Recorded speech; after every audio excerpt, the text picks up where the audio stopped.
sesión programada para el día de hoy. El tema de hoy es acuerdos sobre los aspectos de propiedad intelectual según la Organización Mundial del Comercio. Ya me conocen, mi nombre es Jesús Otárola, responsable del área de comercio exterior de la Dirección Regional de Comercio Exterior y Turismo, DIRCETUR, del Gobierno Regional de Lima. Quiero agradecer una vez más a la Cámara Peruana de Comercio Exterior por mantener esta alianza estratégica a favor de los jóvenes empresarios, jóvenes emprendedores, asociaciones, cooperativas, ¿no? Y jóvenes estudiantes que día a día están siguiendo esta transmisión, fortaleciendo sus capacidades, ¿no? Sus conocimientos. Quiero agradecer el día de hoy a la Municipalidad Provincial de Barranca, Cañete, Borochirí, Ollón, Canta, Cajatambo, ¿no? y a todos los distritos que conforman nuestra región Lima.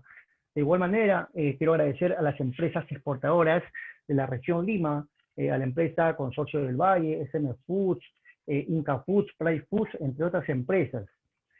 Bueno, sin más preámbulo, quiero también dar la bienvenida a nuestro director regional, el magíster José Antonio Espinosa Huerta, para el cual le voy a ceder las palabras. Muy buenas noches, estimado director. Muy buenas noches, Jesús. ¿Me escuchan? Perfectamente. Bueno, siendo las 9:35 de la noche, quiero dar la bienvenida y el agradecimiento especial a todos los que están presentes en la reunión en esta plataforma digital Zoom que ha preparado el Gobierno Regional de Lima, la DIRCETUR Lima, para ustedes. Estas capacitaciones vienen siendo una jornada intensa de propósitos para que ustedes, estimados hermanos de las 9 provincias de la región Lima y de otras regiones también que nos acompañan en nuestras capacitaciones preparadas por el área de comercio exterior, puedan tener como herramienta base para poder enfrentar esta terrible pandemia y puedan salir adelante, puesto que las adversidades también son una oportunidad para demostrar que somos seres humanos inteligentes, emprendedores, y podemos buscarle una alternativa a esta problemática a través del comercio internacional, del comercio exterior.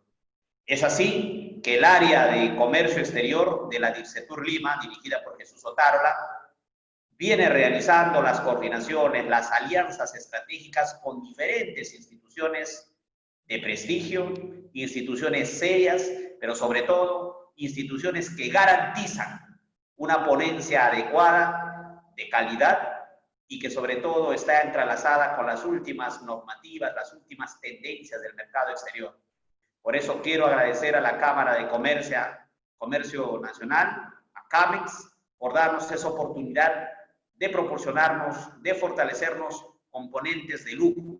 En esta oportunidad quiero agradecer al señor José Gerardo Podesta, consultor y docente en Administración de Empresas y Negocios Internacionales. Pertenece a CAMEX y el día de hoy nos está permitiendo traer un tema importantísimo que ha sido pedido por muchos de nuestros hermanos interesados en el comercio exterior, exportadores que en estos momentos están sacando adelante a la región Lima, provincias.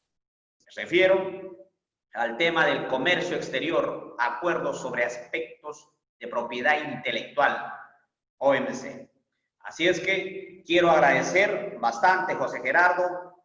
Muchísimas gracias una vez más. Te doy las gracias fraternos a nombre de mi región y sobre todo decirle a la población que este gobierno regional, liderada por el ingeniero Ricardo Chavarría Oria, está preocupado y está haciendo todo lo necesario para apostar por el comercio exterior.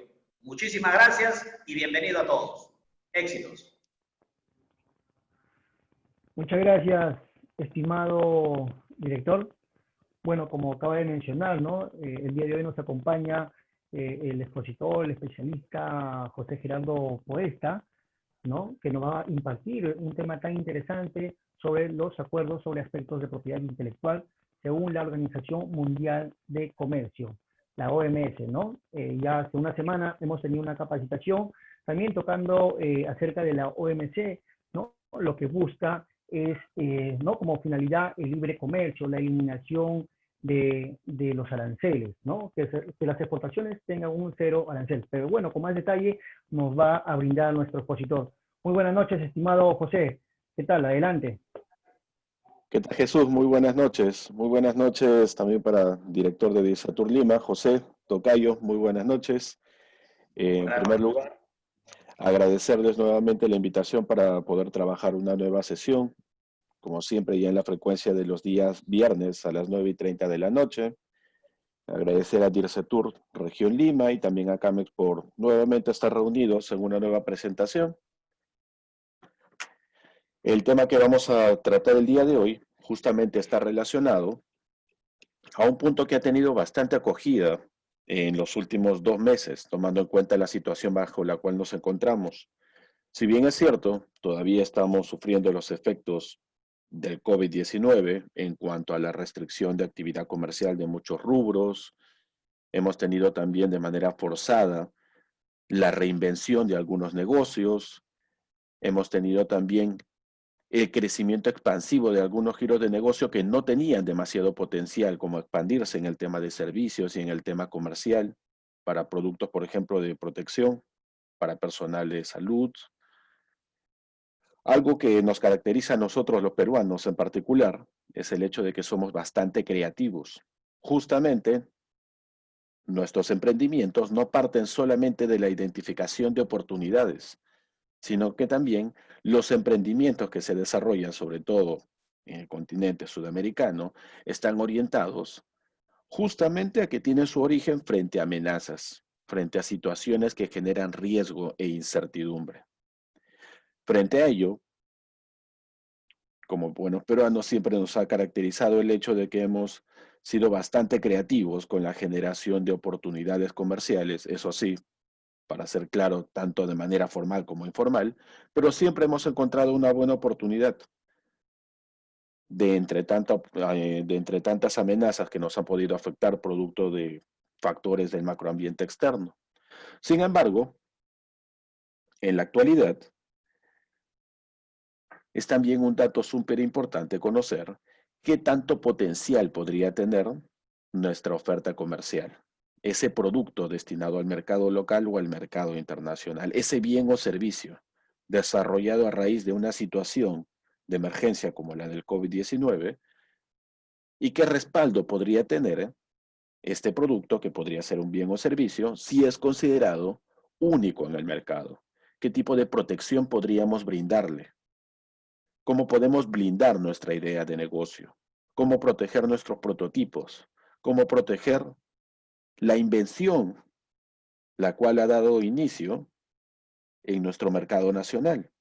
Justamente en base a ello es que muchos emprendimientos que han surgido en estos últimos meses y que han sido presentados a concursos de emprendimiento, ¿okay?, a incubadoras de negocio, por ejemplo, en algunas universidades e institutos, dentro de algunas instituciones también como DIRCETUR, Ministerio de Producción, empresas privadas como PQS, para quitarse el sombrero, últimamente han sido proyectos, ¿ok? Proyectos que nacen o parten de una aplicación de conceptos nuevos en el mercado, como herramientas de metodología ágil, podríamos decir el design thinking, el lean startup, entre otro tipo de metodologías, que han llevado a que el emprendedor conecte de manera mucho más directa con el segmento de clientes.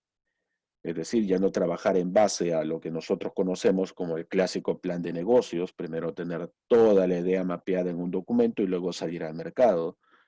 En la actualidad, las metodologías ágiles que se utilizan para, por ejemplo, como les mencioné hace un instante, el design thinking, lean startup, entre otras herramientas, permiten que el emprendedor pueda desde un inicio levantar información de manera directa sobre un segmento de clientes, enfocándose en primer lugar en desarrollar el bien o servicio que calza exactamente con la necesidad, con el deseo o con el problema que tiene el cliente. Y gracias a este enfoque es que se han venido desarrollando productos con un potencial bastante elevado, no solamente destinado al mercado local, sino al mercado internacional. E inclusive se han desarrollado productos y servicios que en este momento nos están brindando mucha mayor tranquilidad en el sentido de enfrentar, por ejemplo, la pandemia. Y creo que muchos de nosotros hemos sido testigos de que por primera vez se han llegado a elaborar respiradores artificiales, se han llegado a elaborar iniciativas de investigación para el desarrollo de tratamientos, evaluación de las vacunas, se han llegado a desarrollar inclusive, no solamente hablando a nivel macro y científico, sino a nivel básico, potencial de desarrollo de productos súper económicos que nos han servido para poder inclusive no solamente protegernos del posible contagio, sino que han servido para que muchos micro y pequeños empresarios puedan dar un giro completo al modelo de negocio que tenían para aprovechar esta situación y no quedarse rezagados esperando de brazos cruzados a que se dé la reactivación económica de su sector. Producto de esto, hemos visto, por ejemplo, el boom del comercio electrónico, en el cual ahora puedes acceder a comprar productos desarrollados en nuestro mercado nacional, que si bien es cierto, no son productos que tienen pues una estructura de producción industrial masiva en base a un contexto de respaldo científico, médico, productos tan sencillos como un protector facial, productos tan sencillos como utilizar una combinación de textil que nos permita tener protección de manera mucho más elevada, el desarrollo de mascarillas con muchas más capas de protección, todo eso, ¿ok? Todo eso que ha surgido en nuestro mercado en estos últimos meses y que hemos podido percibir como un producto que inclusive pudo haber pasado frente a nuestros ojos de manera simple, sin realizar un análisis o un énfasis en el contenido, en el uso en particular de esa mercancía, el esfuerzo que lleva de por medio producir ese producto, todo ese tipo de esfuerzo que hemos visto ha sido justamente en el desarrollo de la identificación de un problema en el mercado, un problema vigente que tiene para muchísimo tiempo, ¿ok?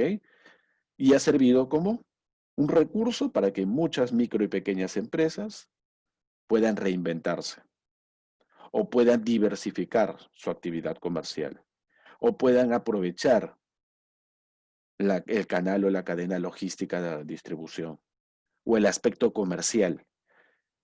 Toda esa creatividad,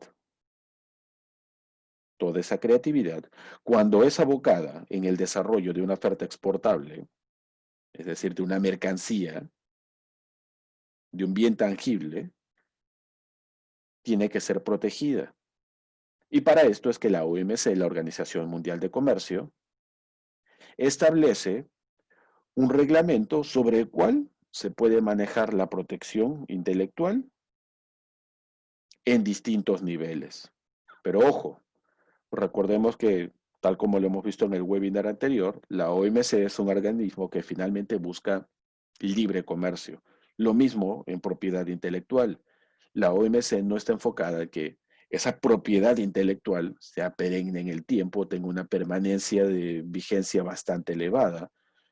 Si bien es cierto, la OMC establece un reglamento, establece distribución inclusive por rubros o por sectores de las normas para protección intelectual, la OMC también es la que somete bajo presión a una empresa privada, ¿ok?, que quiera participar del comercio internacional, a que de manera veloz tenga que reducir ese nivel o grado de propiedad intelectual, esas restricciones.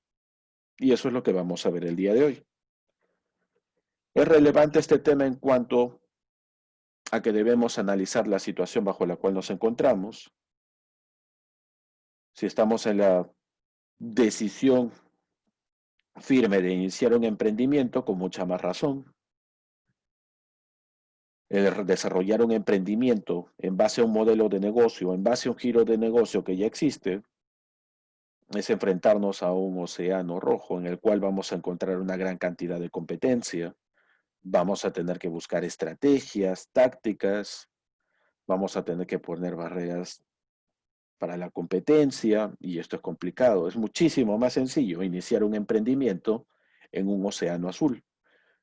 Es decir, generar un emprendimiento justamente en base a la oferta comercial de un bien o servicio donde el cliente no ha sido atendido hasta el momento, o donde ha nacido una nueva necesidad, un nuevo deseo, un nuevo problema que atender en este segmento de clientes.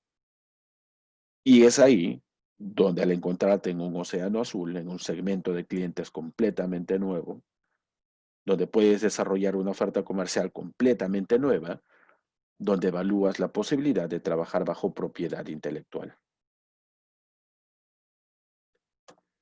Ese es el punto sobre el cual vamos a enfocar el webinar del día de hoy.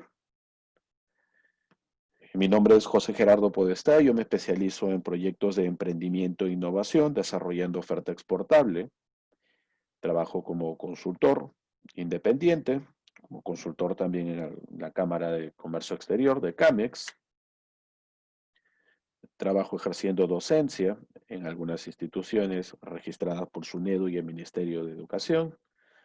Soy emprendedor y tengo formación en administración de empresas y negocios internacionales. ¿Cómo es que la OMC establece una normativa que nos va a permitir estandarizar a nivel internacional el comercio internacional de mercancías, las cuales estén protegidas por propiedad intelectual? En primer lugar, el acuerdo es el ADPIC, ¿ok? ADPIC, ADPIC. El acuerdo sobre aspectos de propiedad intelectual relacionados con el comercio, ¿ok? El ADPIC. Acuerdo sobre aspectos de propiedad intelectual relacionados con el comercio. ¿Qué es lo que establece como pauta inicial la OMC? Recordemos que la OMC trabaja a nivel macro, ¿ok? Trabaja a nivel macro. A diferencia de Indecopi, por ejemplo, que en el mercado nacional trabaja a nivel solamente de nuestro territorio nacional, de manera inicial, la OMC trabaja a nivel macro, con una influencia la cual se ejerce sobre todos los países miembros que están registrados dentro de la OMC y que tiene representatividad dentro de la misma.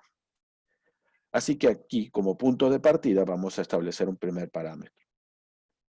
¿Qué es lo que nos dice la OMC en este acuerdo, en el ADPIC, en el Acuerdo sobre Aspectos de Propiedad Intelectual relacionados con el comercio? Establece la primera pauta como punto de partida. Nos dice que la propiedad intelectual tiene que ver necesariamente con derechos de propiedad. Por eso es que hablamos de propiedad intelectual. Hablamos con derechos de posesión. ¿Ok? Desde un inicio nos establecen esa pauta. Hablar de propiedad intelectual implica hablar de una posesión temporal. Bueno, eso lo vamos a ver dentro de unos momentos. Pero implica necesariamente hablar de derechos de posesión. Derechos que confieren la propiedad o la posesión completa a una persona jurídica o una persona natural. ¿Esto en base a qué? A las creaciones de la mente humana. Es decir, a las creaciones como producto, ¿ok? A las creaciones como producto de haber realizado el desarrollo de un prototipo y finalmente convertido en un producto final, que podría ser un bien o servicio con características de creatividad o con características de innovación. ¿Ok? Que no viene a ser lo mismo. No es lo mismo hablar de creatividad o hablar de innovación. ¿Ok? Sin embargo, como pauta inicial, la OMC nos dice, hablar de propiedad intelectual conlleva a que tengamos que establecer derechos de propiedad, derechos de posesión. Al hablarte de derechos, te está diciendo que tienes la posibilidad de que cuando hablemos de propiedad intelectual en el comercio internacional, solicitar el cumplimiento de tus derechos de posesión. ¿Sobre qué? Sobre una creación. La creación puede ser en el estado inicial, en el estado intermedio o en el producto final. ¿Ok? Es decir, desde el prototipo inclusive. Pero esa creación tiene que ser resultado, ¿ok? Tiene que haber sido resultado de la generación de una idea completamente nueva, producto de la mente humana, que ha sido traducida finalmente en una oferta comercial. Ojo, ¿por qué digo oferta comercial en general? ¿Por qué no me refiero, en este caso, a un bien físico de manera directa? Porque la propiedad no solamente se establece sobre un bien físico, ¿ok? La propiedad no solamente se establece sobre un producto que viene a ser un bien tangible. Se establece también, en base a las normas de la OMC, el manejo de propiedad. ¿En base a qué? A una creación. Inclusive, una combinación entre bien y servicio o servicio puro. Ejemplo, lo que se entendía inicialmente como propiedad intelectual, ¿ok? Era un alcance que se orientaba directamente a un bien físico, es decir, a un bien tangible. Sin embargo, dentro del manejo que establece la OMC, como punto de partida se establece que esa propiedad intelectual también alcanza bienes intelectuales, que pueden ser netamente servicios o una combinación de bienes y servicios. Por ejemplo, dibujos, obras de arte, las cuales establecen un bien físico, sí, pero que también lleva de por medio un servicio. Un texto, una redacción, la autoría de un libro, establece un bien físico, pero de por medio también la transmisión de un servicio, ¿no? No solo un bien. Una composición musical, acá es netamente un servicio. Un invento en términos de generación de ideas. Un símbolo, un logo, un nombre, que no es algo tangible, también puede ser registrado como un bien intelectual. Algo que establece bien en claro la OMC en términos comerciales es esta pauta de aquí. Las creaciones solamente pueden ser generadas por personas, aunque las instituciones pueden ser las titulares. No se puede generar, ¿ok? No se puede generar una creación, no se puede establecer o no concibe la OMC el hecho de que haya una creación por parte de una empresa. Establece como punto de partida inicial que la creación siempre va a partir de una persona natural. Otra cosa es que esta persona natural, que es la que ha generado la idea para crear este bien o este servicio completamente nuevo en el mercado, entregue la titularidad de los derechos a una persona jurídica o a una empresa privada. Pero la OMC solamente permite y establece que la propiedad intelectual se registra al nombre de una persona natural, una persona que concibe, que genere a la idea y que, en consecuencia, desarrolla la presentación final de ese producto o de ese servicio. Sin embargo, como la OMC está vinculada necesariamente al ámbito comercial, establece que esta persona natural pueda otorgar la titularidad de sus derechos a una persona jurídica, a una empresa privada, a una institución inclusive del Estado. ¿Okay? Eso lo deja bien en claro la OMC. En consecuencia, para resumir, el hecho de que hablemos de los derechos de propiedad intelectual es en base a que buscamos proteger, buscamos ejercer nuestro derecho de posesión sobre el desarrollo de un prototipo, sobre el desarrollo de un bien o servicio final, producto de nuestra inventiva, producto de nuestra identificación de oportunidades y amenazas que finalmente ha sido traducido en un bien o en un servicio. Pero acá hay un dato también importante. Las prerrogativas. ¿Qué son las prerrogativas? ¿A qué se refiere el término prerrogativa? Las prerrogativas vienen a ser las limitaciones que se establecen. Acuérdate que, como mencionamos hace un instante, la OMC sí trabaja en favor del comercio internacional, pero sin embargo establece ciertas prerrogativas, ciertas limitaciones, ciertas restricciones, y son las que vamos a ver ahora. ¿Qué tipo de prerrogativas son las que se establecen? Las limitaciones de derecho exclusivo por un tiempo o plazo determinado.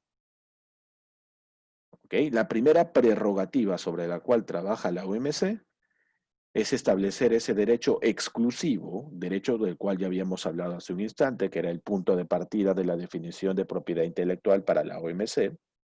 ¿Ok? Establecer ese derecho de propiedad, ese derecho de posesión sobre una creación que podría ser bien, servicio o la combinación de ambos, pero con la prerrogativa, si bien es cierto al inicio te motivó muchísimo, con la prerrogativa te limita. Te dice los derechos sí existen y los reconozco. Sin embargo, esos derechos exclusivos tienen solamente la representatividad de ser válidos por un periodo de tiempo determinado. Y lamentablemente, en el comercio internacional, como nosotros ya conocemos, la finalidad es que esos derechos exclusivos terminen desapareciendo, otorgando libertad de uso a este nuevo producto o servicio en el mercado para que se pueda agilizar y se lleve a cabo un procedimiento de comercialización de ese bien o servicio de manera mucho más ágil, más rápida, más competitiva en el mercado internacional. ¿Cuál es la excusa para que esos derechos exclusivos tengan un periodo de tiempo determinado? ¿Por qué se establece un periodo de tiempo bastante limitado y corto al desarrollo de tu creación o inventiva de esa oferta comercial? Porque la OMC determina que si esos derechos exclusivos, que tienen un plazo determinado de vigencia, tuvieran un plazo determinado mucho más extenso o fueran prácticamente vitalicios hasta que falleces, se convertirían en derechos monopólicos. Y en ese punto es donde el argumento con el cual nosotros, como creadores, como desarrolladores de esa nueva oferta comercial, o creativa o innovadora, pero finalmente nueva en el mercado, chocamos con la OMC. Porque a nivel internacional e inclusive a nivel nacional, sabemos que está prohibida la práctica de un monopolio.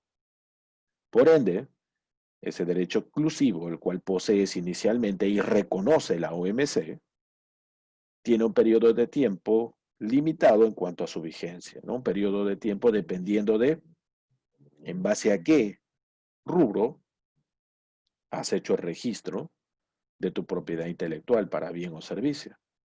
Sin embargo, la excusa perfecta de la OMC es que ese derecho exclusivo no puede tener un periodo de tiempo bastante elevado o inclusive, como te dije hace un instante, no puede ser hasta que simplemente fallezcas. ¿Esto por qué? Porque se entendería, se te interpretaría inclusive como una práctica monopólica. Y una práctica monopólica es justamente lo opuesto a lo que busca la OMC. Por eso es que busca la liberación del comercio internacional, el libre tránsito, la libre movilización de mercancías. Si te das cuenta, es todo lo opuesto a una práctica monopólica.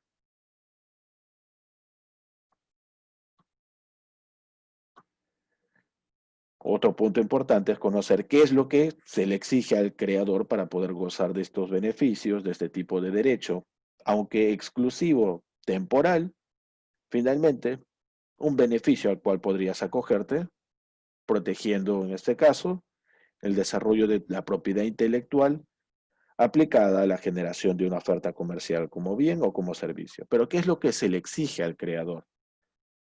¿Qué se le exige a esta persona natural la cual va a registrar esa propiedad intelectual por medio de bien o servicio para poder gozar de esos derechos? Si bien es cierto, hemos visto hace un instante que son considerados derechos exclusivos por un periodo de tiempo limitado y que se tiene que extinguir en algún momento porque si no sería una práctica monopólica, se establecen también nuevas prerrogativas, ¿ok?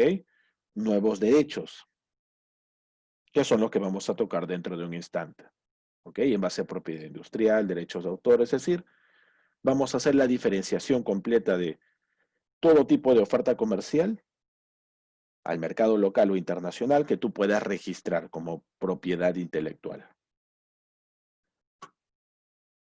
¿Existen ciertos requisitos para poder, como creador, gozar de estos derechos exclusivos por un periodo de tiempo determinado? Sí. ¿Cuáles son? En realidad las exigencias varían dependiendo de qué, del tipo de propiedad intelectual que vamos a ver dentro de unos instantes. ¿Ok? No es el mismo tipo de propiedad intelectual que se registra, por ejemplo, para un bien, para un servicio, para propiedad industrial, para derecho de autor, derechos conexos, marcas. ¿Ok? Se hace una diferencia entre cuáles son los rubros bajo los cuales puedes desarrollar una inventiva que te permite ejercer un registro de propiedad. Otro punto que también ejerce bastante influencia en los requisitos con los que debes contar para desarrollar el registro de estos derechos exclusivos es que en la mayoría de los casos se requiere que registres la propiedad intelectual. ¿Ok? Que hagas un registro completo, es decir, que voluntariamente tengas que incurrir en, número 1, trámites y gestión documentaria, y número 2, en una inversión dineraria para generar el registro de esa propiedad. ¿Ok? Generar una inversión dineraria y generar también gestión documentaria que permita reconocer el desarrollo de esa inventiva tuya por medio de ¿qué? Planos, si no son planos, esquemas, si no son esquemas, fórmulas, si no son fórmulas. Por ejemplo, textos, si no son textos, cualquier otro tipo de información que permita evidenciar que realmente eres tú el creador de esa oferta comercial. Y vamos a empezar, después de toda esta información básica que hemos visto, vamos a empezar con información mucho más puntual y concisa, después del punto de partida que ya hemos revisado. Vamos a empezar a hablar de propiedad intelectual en base a dos aspectos. Primero vamos a diferenciar la propiedad industrial de los derechos de autor.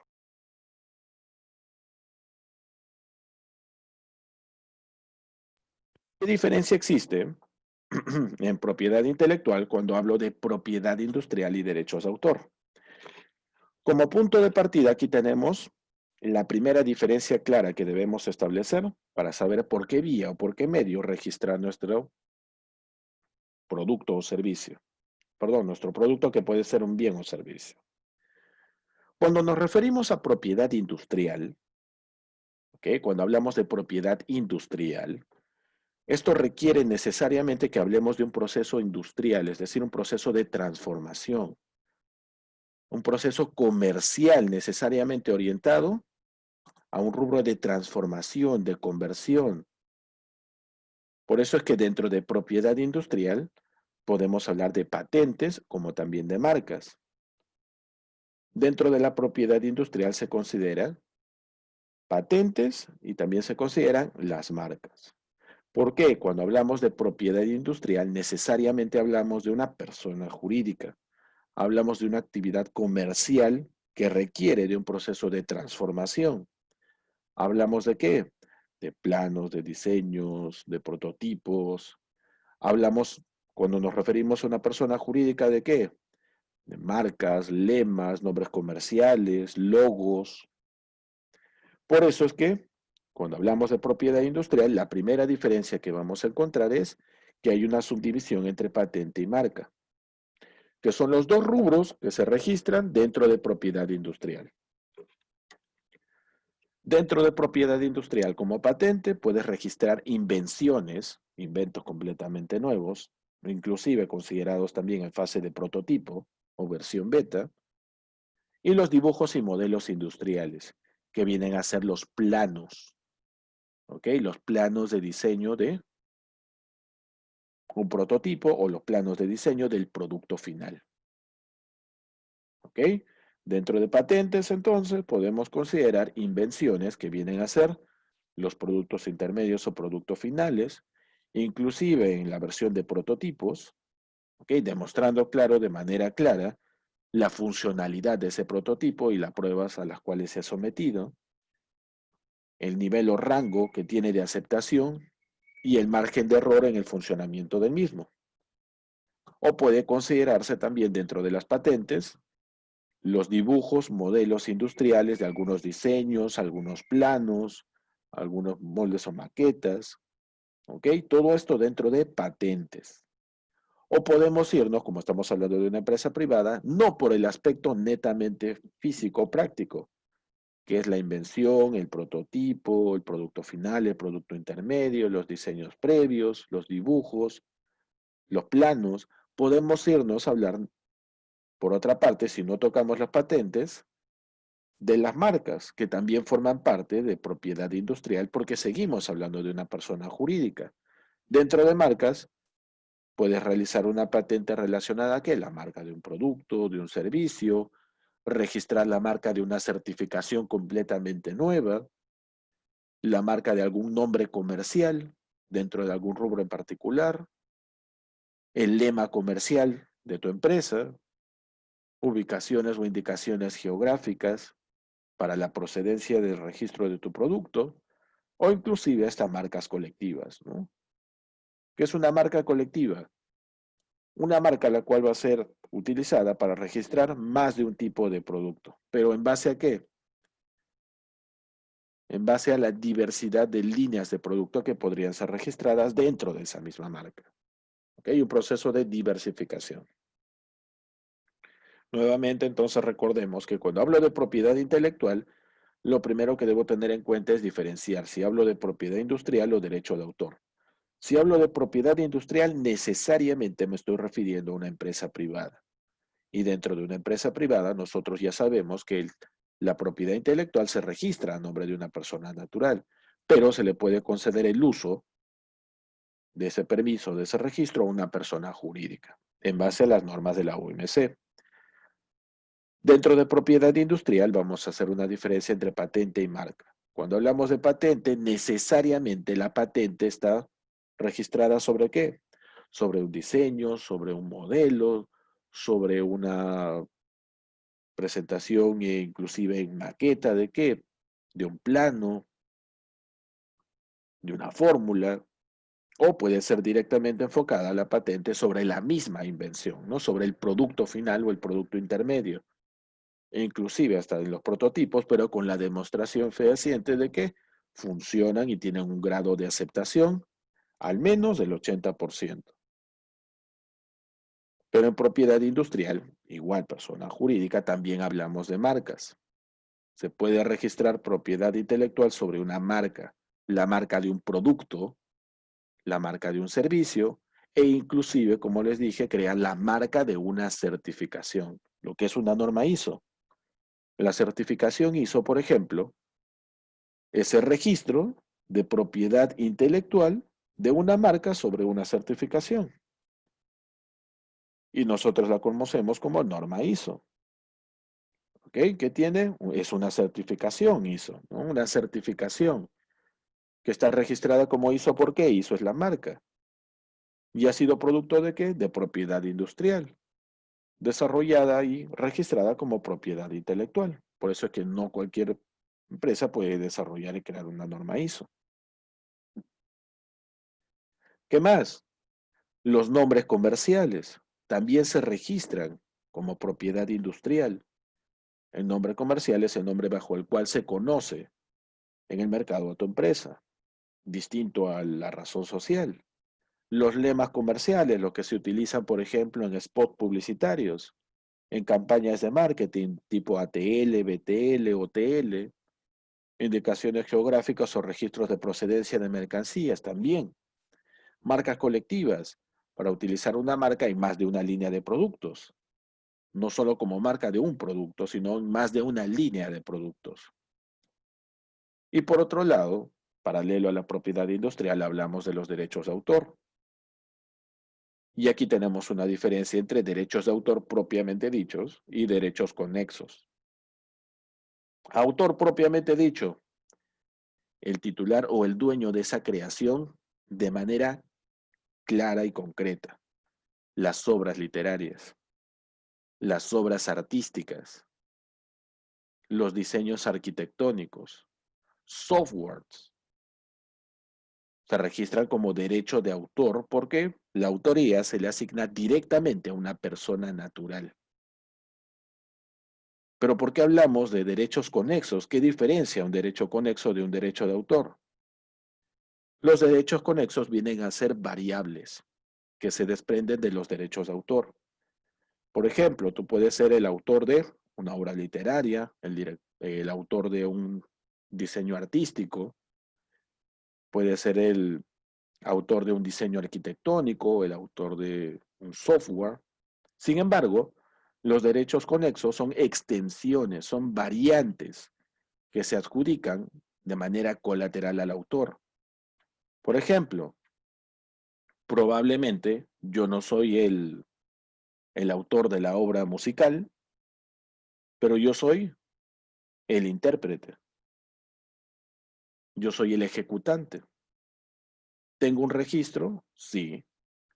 ¿De propiedad intelectual? Claro que sí, pero no como derecho de autor, sino como derecho conexo. Es decir, un registro de propiedad intelectual dentro del grupo de derecho de autor, pero que no me entrega directamente la autoría. Me entrega de manera colateral algún beneficio que yo podría percibir relacionado a ese servicio o a ese producto.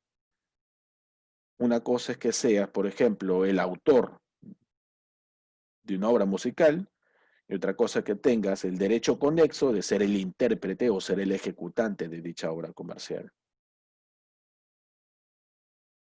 Los derechos conexos son variantes, ¿ok? Son extensiones de los derechos de autor.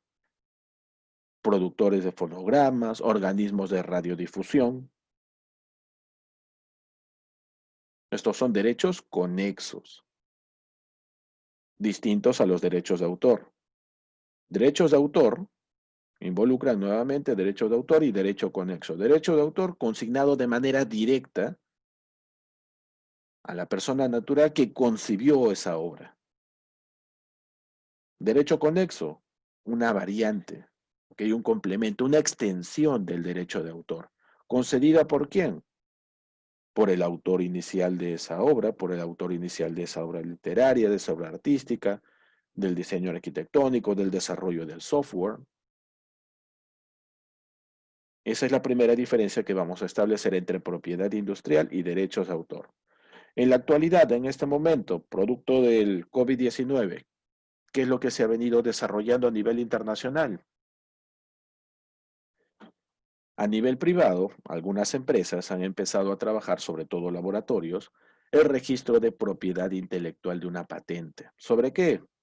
Sobre vacunas, sobre el desarrollo, inclusive de pruebas moleculares, pruebas rápidas.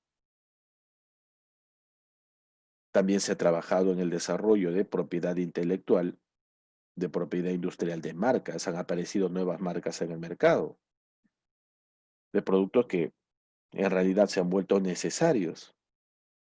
Hay nuevos lemas comerciales, inclusive que parten de empresas no solamente internacionales, sino empresas locales.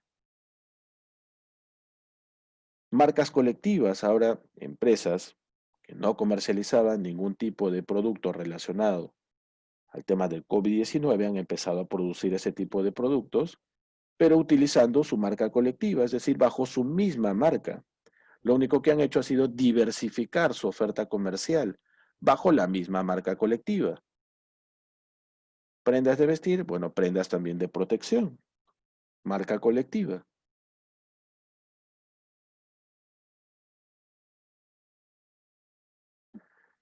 Pero ¿en qué momento se establece esa diferencia de propiedad industrial y derecho de autor? Esto surge, por ejemplo, en tema de propiedad industrial en el año 1883 y en el tema de derechos de autor en 1886. Inicialmente, la propiedad intelectual se encontraba dividida de manera, digamos, bastante brusca, dividida de manera demasiado aislada, así como el agua y el aceite, entre propiedad industrial por un lado y derechos de autor por el otro lado. ¿Ok? Eran cosas completamente distintas que se conocían en el mercado. Como propiedad intelectual, se entendía propiedad industrial y derecho de autor, pero estaban completamente alejados los conceptos. Es más, cada uno de ellos tenía sus propios convenios, tenía sus propias reglas, tenía su propia normativa, antes de que la OMC ejerciera influencia y fusionara estos dos convenios. La propiedad industrial aparece a inicios del año 1883 con el Convenio de París para proteger justamente la propiedad industrial. Y por otro lado, en el año 1886 aparece el Convenio de Berna para la protección de obras literarias y artísticas. Si te das cuenta, hay una diferencia de solamente 3 años entre un convenio y otro. Pero el hecho de que sean convenios completamente distintos llevaba a que sean reglas de juego completamente diferenciadas. Ahora era muy complicado manejar propiedad industrial separado de derechos de autor, porque en algunos casos el derecho de autor estaba vinculado también a una patente. ¿Cómo podíamos trabajar esto?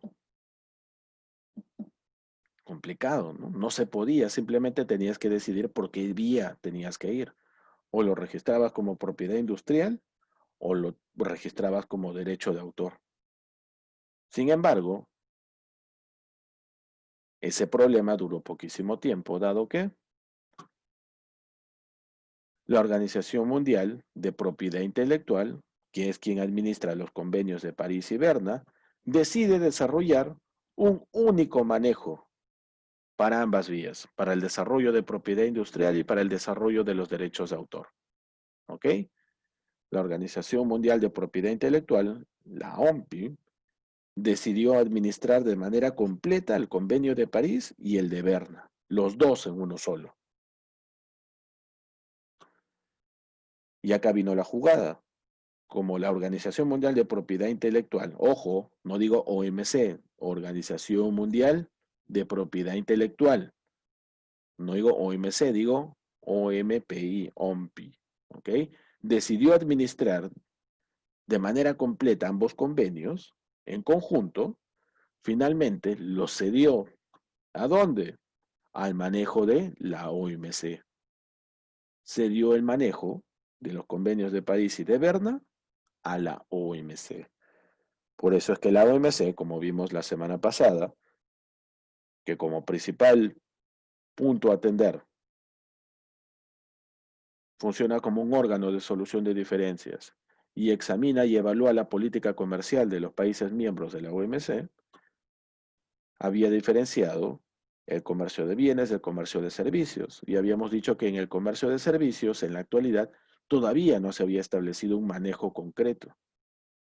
Es más, habíamos dicho que en el año 2020, justo este año, debió haberse llevado a cabo una junta en el mes de abril. Lamentablemente no se dio. Pero también, aparte de que la OMC se encarga de regular el comercio de bienes y servicios, se le asignó a la OMC el manejo de registro de propiedad intelectual. ¿Por qué? Porque la OMPI, la Organización Mundial de Propiedad Intelectual, una vez que reunió el Convenio de París y el Convenio de Berna, en conjunto lo cedió a la OMC para que la OMC pudiera ejercer cierto tipo de influencia en la regulación de la propiedad intelectual, puesto que si la OMC ya se encontraba regulando el comercio internacional de bienes y tenía en mente ya iniciar el comercio internacional formal de servicios, era muchísimo más sencillo que ejerciera influencia sobre la propiedad intelectual de estos bienes y servicios. Por eso es que la OMPI decide no trabajarlo de manera unilateral, no trabajarlo de manera individual, porque ese ya había sido uno de los primeros errores, ¿no? Ser individualistas en el manejo de, por un lado, propiedad industrial y por el otro, derechos de autor. Así que la Organización Mundial de Propiedad Intelectual decide compartir la toma de decisiones y registro de propiedad intelectual con la influencia que podía ejercer la Organización Mundial de Comercio. Y es por eso que dentro del manejo de la OMC, y lo van a ver en la página de la OMC, aparece también un registro en base a las reglas de juego que se establecen para propiedad intelectual, pero propiamente para comercio internacional. ¿Ok? Entonces, el acuerdo sobre derechos de propiedad intelectual relacionados con el comercio aparece. El ATPIC, del que hablamos hace un instante, al inicio de la sesión. ¿Como consecuencia de qué? De que la Organización Mundial de Propiedad Intelectual tomara control completo sobre el Convenio de París y el Convenio de Berna, y cediera parte de la influencia y manejo de propiedad intelectual en el comercio internacional a la OMC, la cual, para no chocar con los convenios, establece un acuerdo de derechos de propiedad intelectual relacionados al comercio, ¿ok? Pero dentro del comercio internacional, dentro de el manejo donde la OMC podía ejercer cierto tipo de regulación.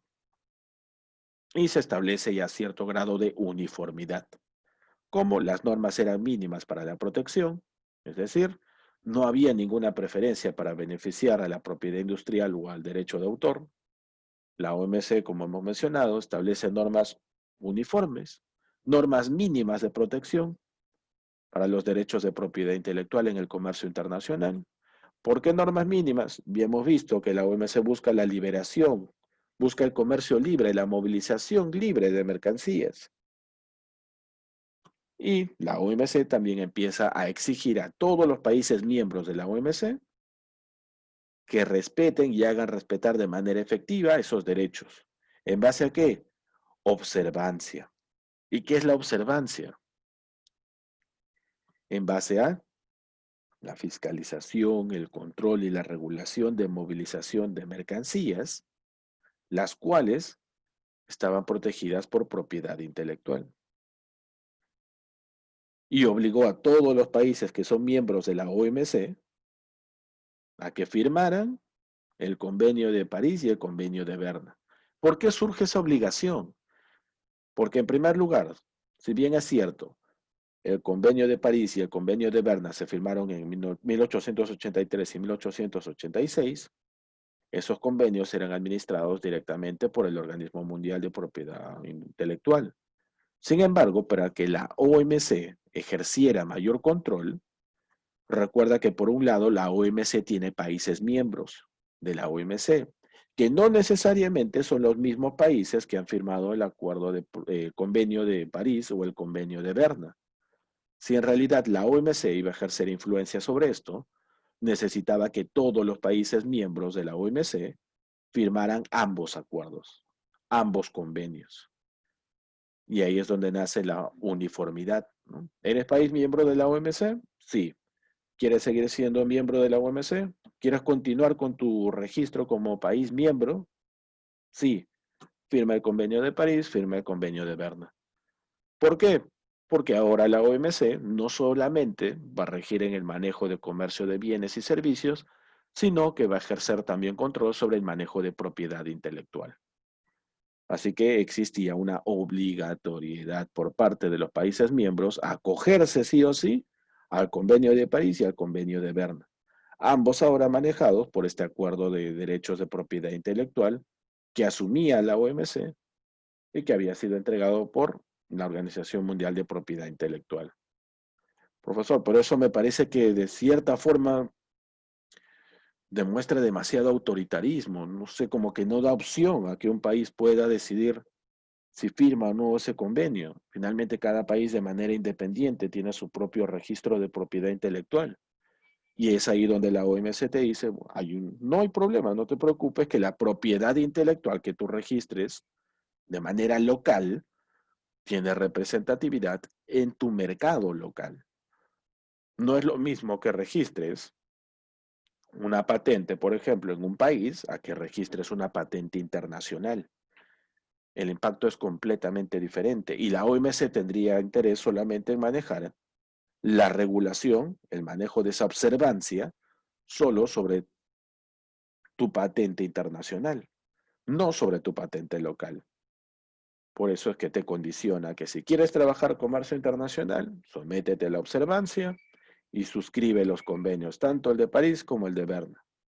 ¿En qué ámbitos? Y acá la OMC, como los países miembros firmaron ambos convenios, juntó absolutamente todo. Y dijo, ¿en qué ámbito? Ya no vamos a hacer diferencias. En el ámbito de patentes, marcas registradas, derechos de autor, derechos conexos, indicaciones geográficas, diseños industriales, diseño de circuitos integrados, software, información de uso confidencial, juntó absolutamente todo. Y estableció, dentro de ese acuerdo, una temática completa, ¿ok? Que establecía ya las reglas del juego a nivel internacional. En la primera parte, por ejemplo, estableció las disposiciones generales y principios básicos. Estos estaban orientados ¿a qué? A la forma en la que se iba a ejecutar los convenios, tanto el de París como el de Berna. En la segunda parte, normas relativas a la existencia y al alcance del ejercicio de tu derecho de propiedad intelectual. Y aquí es donde esclarece muchísimos puntos a favor del comercio internacional de servicios y de mercancías. Derechos de autor y derechos conexos estaban en el capítulo 1 de la sección número 2. Marcas de fábrica o de comercio, si te das cuenta, orientado al comercio internacional. Indicaciones geográficas, comercio internacional, logística, dibujos y modelos industriales, patentes, topografías para circuitos integrados, protección de información no divulgada, control de prácticas anticompetitivas, observancia de los derechos de propiedad intelectual, es decir, con sigilo esa vigilancia que iba a ejercer, esa fiscalización, esa auditoría sobre las administraciones aduaneras a nivel internacional que iban a reportar el manejo de el flujo de ingreso y salida de esta mercancía. ¿Cómo, profesor? Acuérdense que habíamos mencionado que el brazo izquierdo de la OMC era la Cámara de Comercio Internacional y el brazo derecho era la OMA. OMA, Organización Mundial de Aduanas, es quien en primer lugar va a tener el registro de la mercancía que está ingresando y saliendo de un país en las distintas administraciones aduaneras a nivel internacional. Por ende, la OMA podía reportar de manera directa cuáles eran las mercancías que ingresaban y salían con registro de propiedad intelectual a determinado país, a determinada zona aduanera. Y ahí se ejercía la observancia en base a las obligaciones generales, procedimientos administrativos, medidas provisionales, los registros que se realizaban y el manejo de este tipo de mercancías. También se registraba la adquisición, mantenimiento de derechos de propiedad intelectual, la prevención y soluciones de diferencias, tal como solucionaba diferencias a nivel internacional entre naciones. Ahora buscaba la prevención y solución de diferencias solamente en cuanto a propiedad intelectual y algunas disposiciones transitorias. Y esto es lo que surge como iniciativa que hasta el momento se maneja dentro de la protección mínima para propiedad intelectual. En el registro de autores, 50 años post-mortem, hasta 50 años después de la muerte del autor. En temas de cine, hasta 50 años desde el estreno de una película. Fotos o arte aplicado. Ojo, acá hablamos a nivel internacional, producción internacional. Foto o arte aplicado, hasta 25 años desde su fijación y exposición. Artistas, intérpretes, ejecutantes a nivel internacional hasta 50 años. Fonogramas de la industria musical hasta 50 años. Organismos de radio y televisión 20 años. Marcas, lemas comerciales hasta 7 años con la posibilidad de renovar. Si no existe alguna otra compañía o alguna otra persona jurídica que haya solicitado el uso de dicho lema. Patentes, 20 años. ¿Ok? Patentes, 20 años. Dibujos y modelos industriales, en este caso, esquemas, maquetas, planos, hasta 10 años. Esto a nivel internacional, ¿ok? Como punto inicial. Mientras que en Perú se le da una protección en el caso de autores hasta los 70 años, ¿ok? Pero esto ya a nivel local. Y marcas 10 años con un carácter de renovación. ¿Dependiendo de qué? Del impacto del uso de la marca y el lema comercial y de que no haya ninguna otra solicitud de registro de por medio o en espera. La observancia entonces, ¿qué es lo que identificó por parte de la OMC?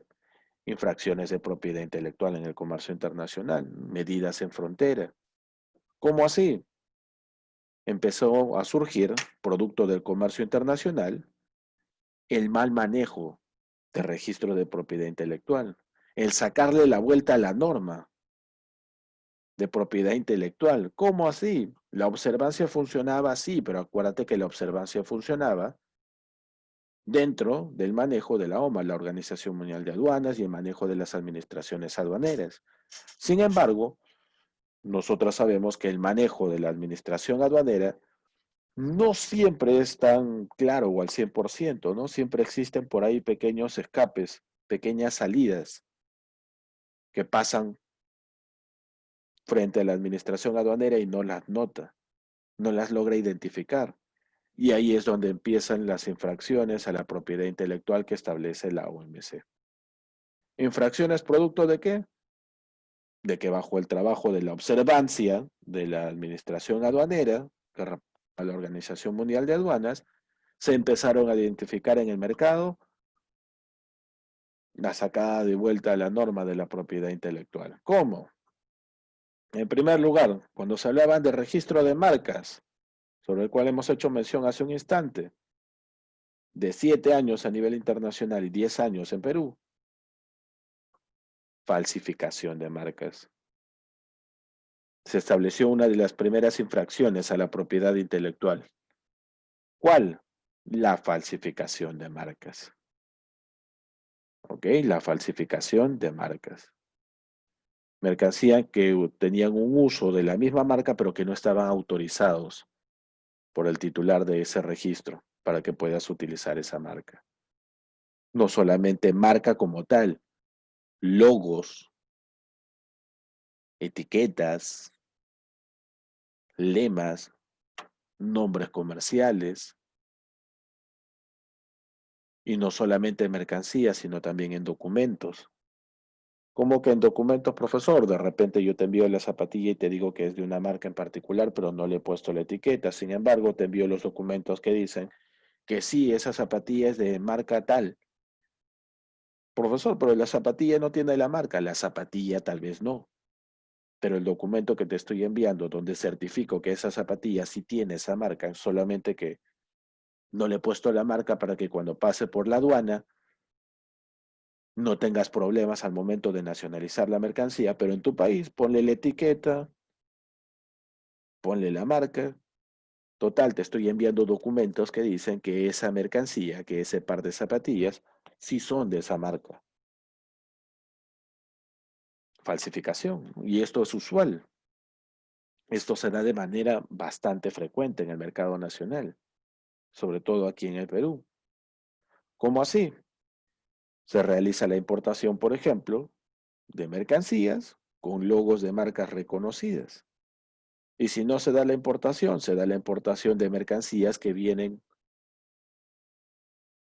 sin logos, sin etiquetas, una maquila, ¿ok? La mercancía sin absolutamente ningún tipo de marca ni etiqueta, que llega acá al mercado nacional y en el mercado nacional se le colocan las etiquetas, se le colocan las marcas, se le colocan los envases, empaques, los embalajes, la presentación final.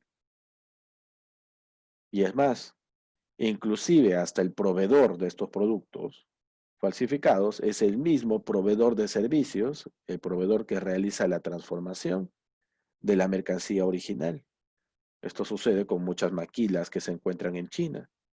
Las empresas que se dedican a hacer la producción masiva de un producto de marca para una empresa registrada como autora de esa marca, con el registro de propiedad intelectual, te dicen que como tienen los moldes, como tienen los insumos, tienen todo a su disposición, ellos no se complican en el hecho de que pueden fabricar quizás un lote adicional o en exceso que puedan comercializar sin la marca. Sin embargo, el hecho de que te estén comercializando, te estén ofertando ese tipo de mercancía, por más de que no tenga la marca, de por sí ya es un delito. ¿Por qué? El registro puede abarcar también la propiedad intelectual de qué? De la confección, no solamente de la marca.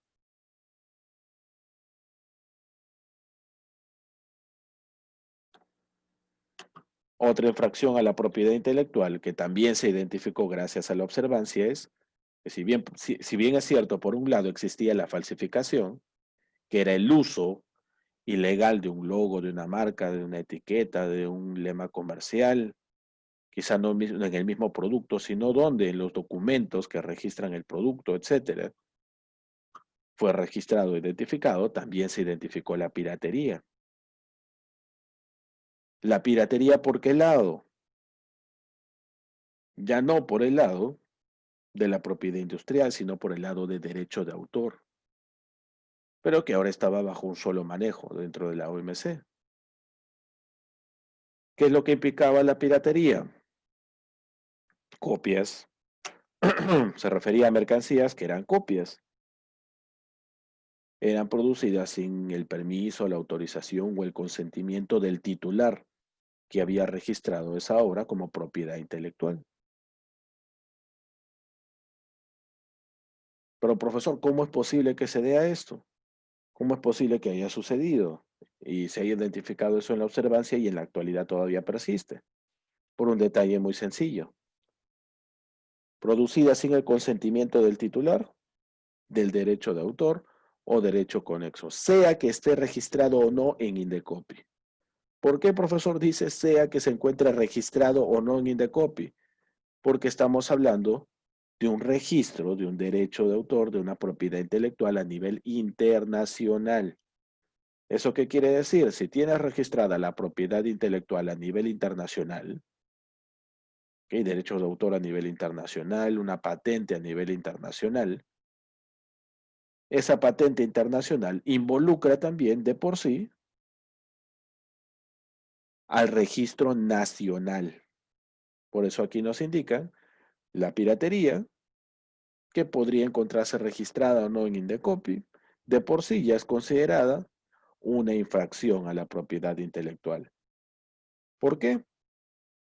Porque como país tú ya firmaste el convenio, ¿ok? Ya firmaste el convenio de París y firmaste el convenio de Berma dentro de la OMC. Así que no interesa mucho si has registrado o no en Indecopy, si lo has registrado a nivel internacional, tiene el mismo efecto. En la actualidad, en el Perú todavía se sigue practicando el proceso de falsificación. Es más, es bastante conocido el espacio geográfico, las empresas, las zonas donde se realiza este proceso. Sin embargo, pasa simplemente como si fuera parte del día a día de la actividad comercial de algunas empresas, tanto formales como informales. La piratería también lo vemos frente a nuestros ojos en el mercado nacional, en nuestro mercado local todos los días. Sin embargo, pese a que dentro del mercado nacional tenemos registros en Indecopy, no pasa nada. ¿Por qué? Porque nos falta esto. Nos falta establecer observancia por parte de Indecopy. Lamentablemente no tenemos ese nivel de observancia que maneja la OMC. Y esto no porque tengamos organismos que no son competentes, sino que en realidad, si recuerdas el webinar del viernes anterior, Indecopy tiene dentro de sus funciones un listado enorme de responsabilidades. ¿Ok? Desde que habíamos hablado, por ejemplo, de las normas y derechos antidumping, de las salvaguardas, ahora el tema de propiedad intelectual a nivel local, a nivel internacional. El trabajo que maneja Indecopy en realidad es enorme y no se da abasto con las instalaciones, con los recursos humanos, tecnológicos y financieros que maneja en la actualidad. Por ejemplo, y estoy seguro que conoces este caso, el caso de Louis Vuitton en China. Esta marca es bastante conocida, ¿no? Louis Vuitton. Pero ¿qué pasó en China desde el año 2002 y que no es considerado ilegal? Wang Jun, que es un empresario chino, registró la marca Louji Beiteng en el año 2002, marca que hasta la actualidad existe. Registra la marca Louji Beiteng en el año 2002 y en el año 2003 registra su logo, LV. ¿Falsificación? Acá hay un cuestionamiento, ¿no? Pero, profesor, es otro nombre, es otra marca. Bueno, la marca es otra. Sin embargo, el logo es igual. Falsificación, acá tienes una salida a la norma, ¿no? No es considerada una falsificación. No es considerada una falsificación, porque se registró como punto inicial la marca y después el logo. La marca y después el logo. El logo no sería falsificación, ¿por qué? Porque el logo incluye las siglas de la marca y la marca no tuvo ningún problema en el registro, porque la marca era Luigi Vuitton. Si yo tengo la marca Luigi Vuitton registrada como marca, yo puedo derivar el logo de esa marca a LV. Y si coincide con Louis Vuitton, bueno, no hay ningún problema porque mi logo, justamente como excusa, sale de registro de mi marca y mi marca tiene esas iniciales, Luigi Vuitton. Y mi marca ha sido registrada con todas las de la ley. Acá tienes una jugada que se lleva a cabo de manera muy frecuente. Y no solo lo vas a ver con Louis Vuitton, hay un montón de marcas. Otras infracciones que también se identificaron como por parte de la propiedad intelectual gracias a la observancia. La falsificación, ojo, ya no estoy hablando de falsificación y piratería de marcas y derechos de autor. Un nivel mucho más lejano, la falsificación de diseños y dibujos industriales. ¿Cómo así, profesor? ¿A qué se refiere diseños y dibujos industriales?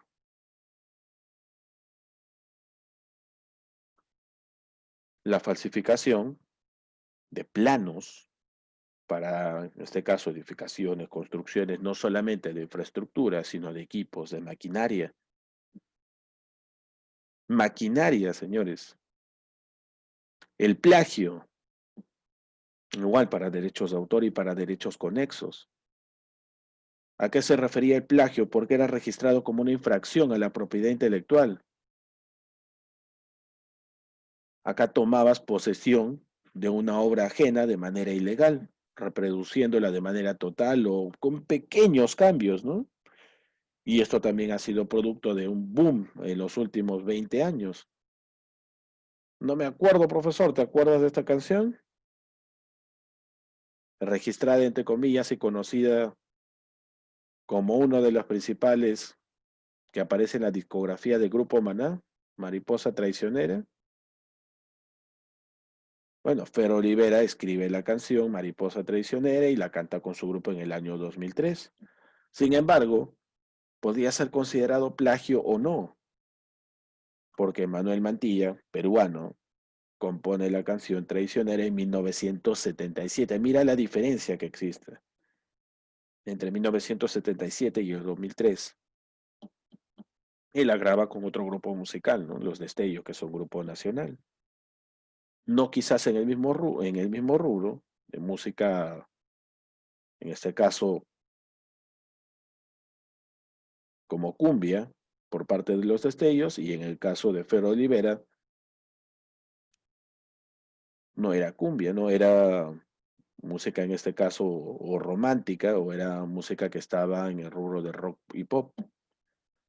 Sin embargo, fue considerado plagio musical. La verdad, no fue considerado plagio musical. ¿Por qué? Por este pequeño detalle. Reproduciéndola con ligeros cambios. Pregunta, profesor, ¿qué se considera un ligero cambio? ¿O qué se considera un gran cambio? ¿Existe alguna forma de identificar o medir eso? Lamentablemente eso no se incluyó en el convenio de Berna. No se estableció que se considera una gran modificación o una pequeña modificación.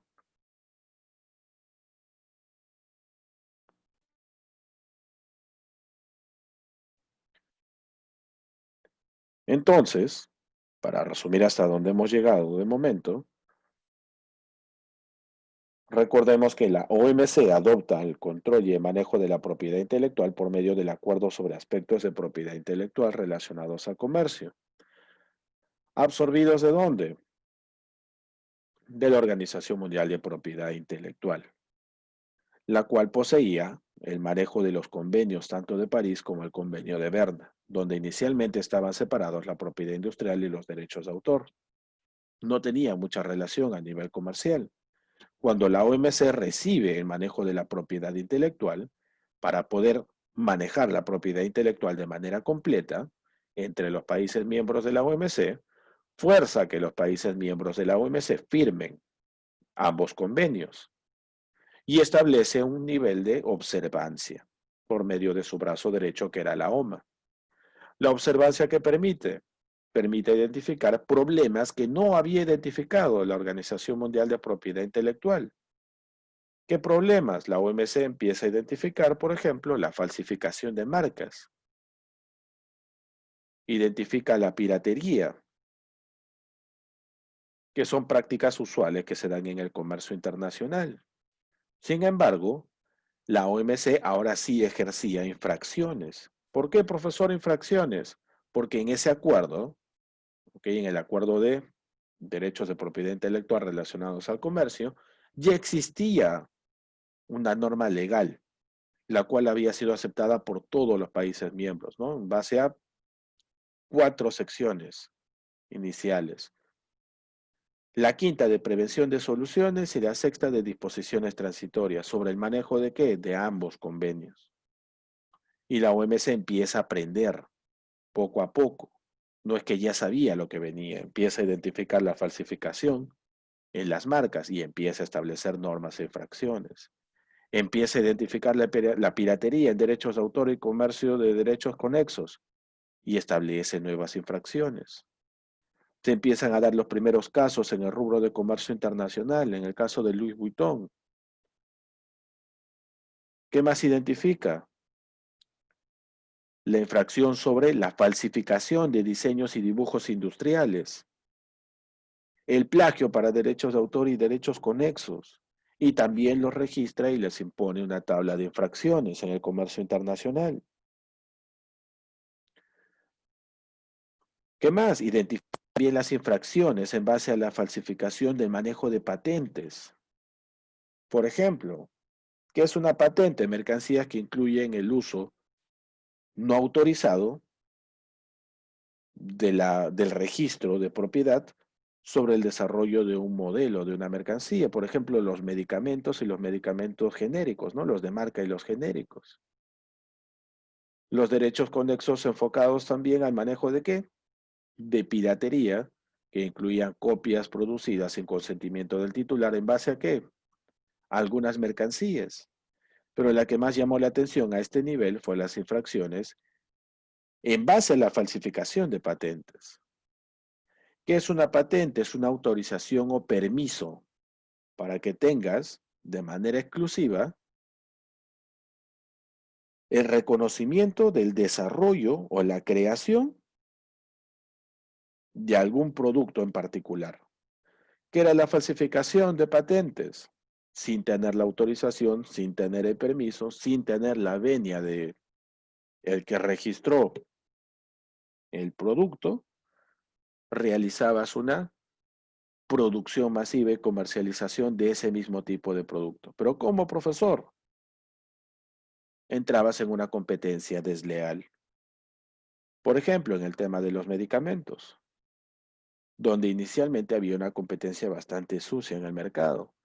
Bastaba con que una de las empresas adquiriera o comprara algún medicamento de marca como para desarrollar en el laboratorio la producción masiva del mismo medicamento, quizás con algún refuerzo adicional, y lo comercializaba de manera que generaba una competencia desleal, ¿no? Por debajo de los precios del mercado, de manera masiva, y es ahí donde aparece la iniciativa de los medicamentos genéricos, ¿no?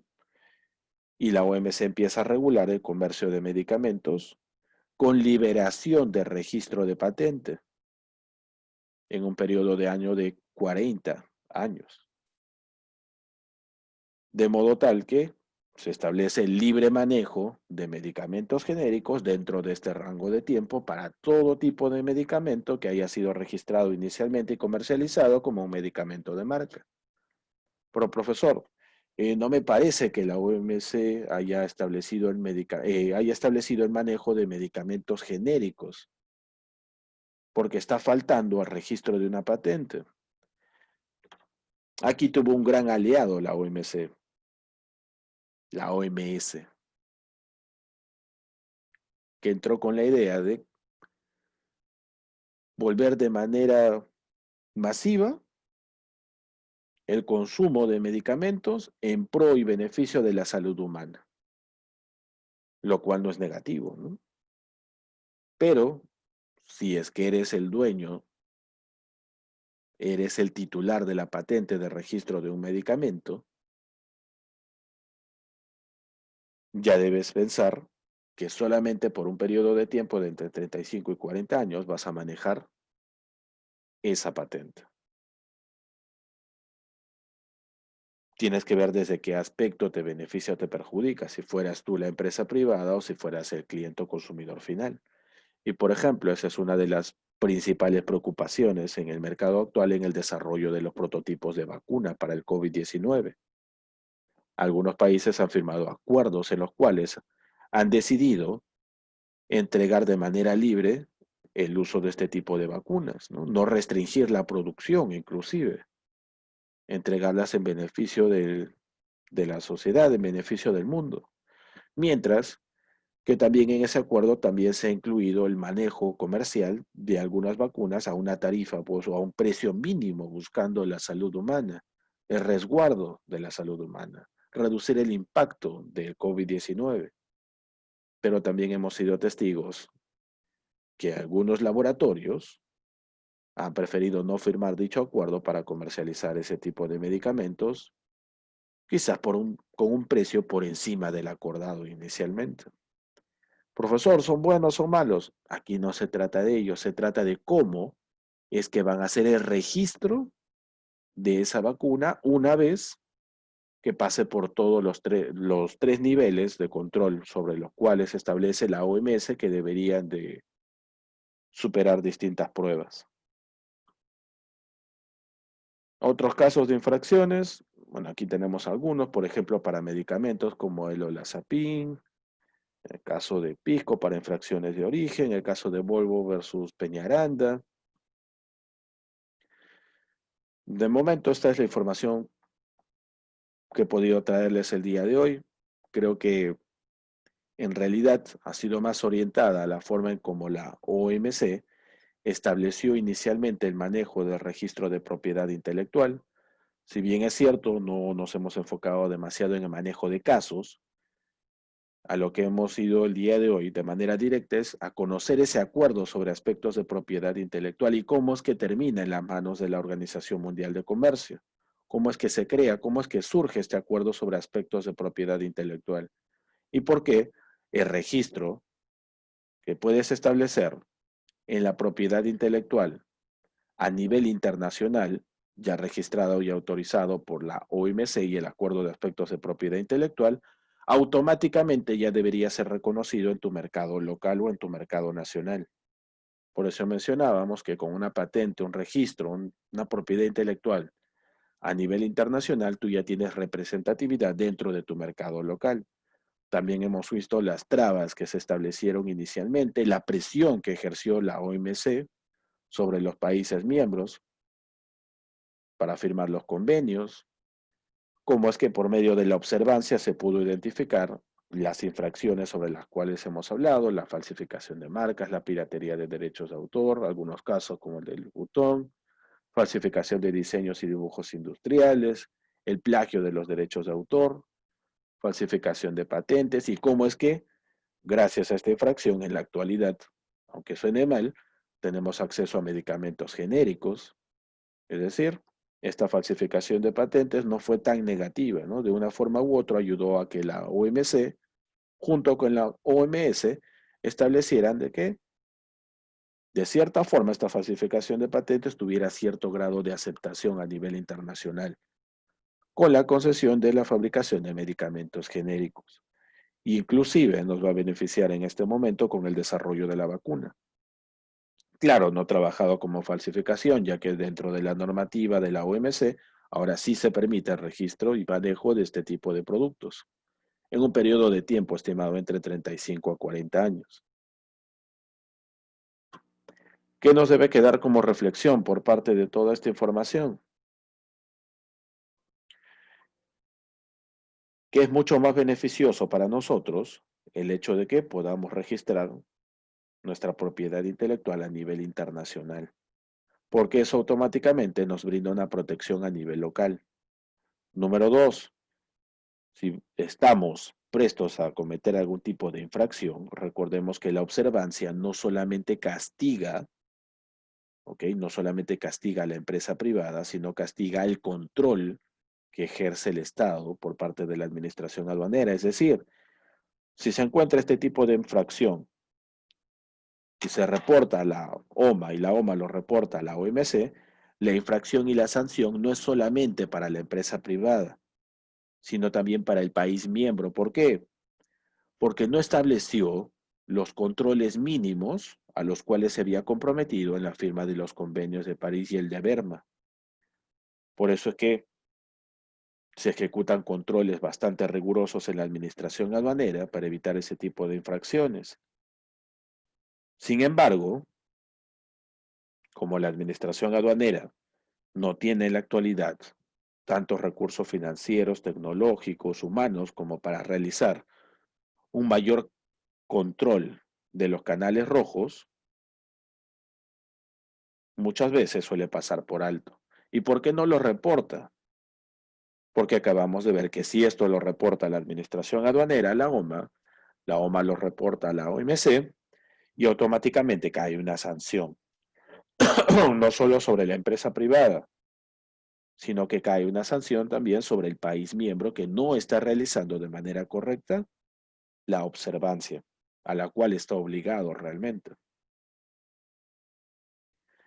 Esta información de momento ha sido toda la que he podido traerles el día de hoy. ¿Cómo la podemos relacionar con lo que está pasando actualmente en nuestro país? En la actualidad, en estos últimos meses, hemos visto mucha inventiva, producto del miedo, producto de la incertidumbre en algunas empresas. Hemos visto que ha nacido la iniciativa de crear inclusive nuevos productos, nuevas ofertas comerciales de bienes y servicios. Sin embargo, muchos de estos productos sí deberían tener un potencial bastante alto en el mercado internacional. Lamentablemente, para todo el manejo de registro de propiedad intelectual se requiere como requisito ser formal. Lamentablemente no es una práctica constante en nuestro mercado el hecho de que trabajemos de manera formal. Prueba de ello, tenemos el resultado de que muchas empresas han terminado quebrando. Muchas se han acogido a algunos beneficios por parte del gobierno, aceptando participar de la reactivación económica en base a ciertos niveles. Hay algunas que ya iniciaron, fase 1, fase 2, fase 3, otras que todavía no. Son empresas formales, empresas que tributan. Sin embargo, el beneficio que están recibiendo en este momento es casi nada, ¿no? Mínimo. El mensaje que nos está dando de cierta forma el Estado es, en algún momento los voy a ayudar, pero por otro lado, lo que vemos todos los días es que la informalidad trabaja sin ningún problema, ¿no? Sin ningún tipo de restricción. Es más, ya se reactivó de manera mucho más rápida que una empresa privada formal y registrada, una empresa que tributa.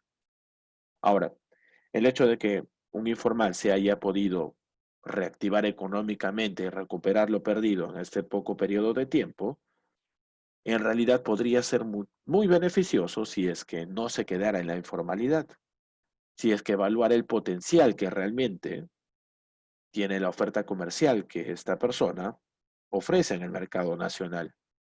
Y es ahí donde deberíamos enfocarnos en desarrollar ese potencial creativo con la propiedad intelectual a nivel local y a nivel internacional. pero todo parte de la cultura que maneja nuestro país. Y siempre hemos tenido una cultura de manejo informal, a tan alto grado que llega al 70, casi 80%. Es por eso que todos los días, si bien es cierto, somos personas que desarrollamos de manera bastante rápida y ágil nuestro potencial creativo, no siempre es para el aspecto positivo. Muchas veces esa creatividad se va enfocada ¿a qué? A un aspecto dañino, nocivo, o inclusive hasta habilidoso de cómo sacarle la vuelta a una norma, un vacío legal. Y es justamente ahí el lado o el aspecto negativo que lleva a que no se maneje de manera transparente la propiedad intelectual. Por mi parte, esta es toda la información que he podido brindarles el día de hoy. Espero en sí haya sido información de su agrado. Si tienen alguna duda, consulta o necesitan información adicional de algún tema mucho más puntual, pueden contactarme vía LinkedIn o vía Camex para poder brindarles esa información. Les agradezco por haber permanecido en este webinar hasta esta hora de la noche, siendo ya casi las 11:05. Muchas gracias y que pasen muy buenas noches. Gracias a todos. Gracias.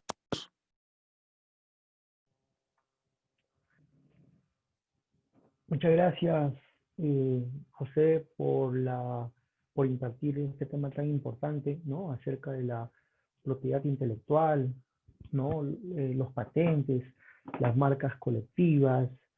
En realidad, muy agradecido con tu persona, con la Cámara Peruana de Comercio Exterior, que vienen apoyando a la Dirección Regional de Comercio Exterior y Turismo. Es, es muy cierto lo que acabas de decir. Hay muchos, por el tema de la pandemia, muchos emprendedores, muchos empresarios, ¿no? Que han tenido que cambiar de rubros. Si antes vendías, bueno, tenías un restaurante, bueno, te has tenido que dedicar al rubro, no sé, de vender, por ejemplo, abarrotes, ¿no? Entre otros. Entonces, esta pandemia ha perjudicado mucho a los jóvenes emprendedores. Pero bueno, hay que continuar trabajando, ¿no? Y ya hemos entrado a la fase 1, fase 2, fase 3, falta la fase 4 para que se pueda reactivar la economía a un 100%. Bueno, ya siendo las 11:06, estimado José, a nombre del Gobierno Regional de Lima, ¿no? A través de la Dirección Regional de Comercio Exterior y Turismo, muy agradecido a todos los participantes que se han quedado a estas horas. Espero que tengan muy buenas noches. Muchas gracias, Andrei, por tu apoyo también. Muchas gracias, chicos. Tengan buena noche. Gracias.